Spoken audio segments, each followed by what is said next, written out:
ఓజీయా సినిమాలు చేసే టైం ఉందంటారా? ఎలాగా మాట ఇచ్చాం కాబట్టి ముందు ఒక 3 నెలలు మీ కనీసం మీరు నన్ను తిట్టకూడదు, కనీసం ఒక్క రోడ్డు గుంతలు కూడా వేయలేదని తిట్టకూడదు కదా మీరు నన్ను. కనీసం గ్రామాలకి కొత్త రోడ్ల కంటే ముందు రోడ్లు గుంతలు పూడ్చి పాట్ హోల్స్ పూడ్చి మళ్ళీ మీరు తిట్టకూడదు కదా. నిన్ను ఎందుకుంటే మళ్ళీ నువ్వు వెళ్ళి ఓజీ చేస్తామని మనల్ని క్యాజీ అంటే నేను ఏం చెప్పను.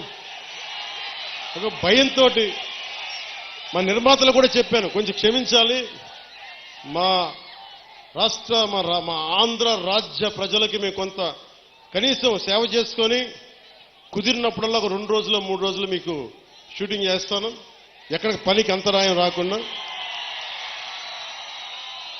ఓజీ చూద్దరు కానీ బాగుంటుంది.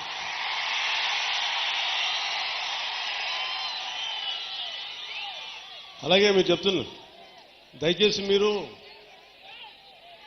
మనం గెలిచాం కదా అని చెప్పి గత ప్రభుత్వ నాయకుల్ని కానీ వారి కార్యకర్తల్ని కానీ దయచేసి దాడులు కానీ ఇవన్నీ చేయకండి, వారిని హింసించకండి, కనీసం సోషల్ మీడియాలో పోస్టులు కూడా పెట్టకండి. వాళ్ళు చేసిన తప్పు మనం చేయదు ఎవరిని. ఎందుకంటే మరీ చట్టాలని అధిగమించి కొంతమంది చేసి ఉండొచ్చు, అది పెద్దలు పివి నరసింహారావు గారు చేసినట్టుగా చట్టం తన పని చేసుకుపోతుంది.